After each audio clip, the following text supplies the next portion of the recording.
Hi there, I'm Sarah with WTI. I want to tell you about a very important item to my 11-year-old son.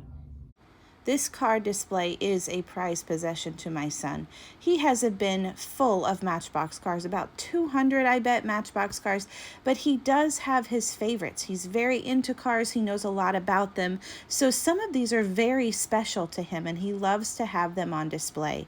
I think the thing that I love most about this is the durability of it.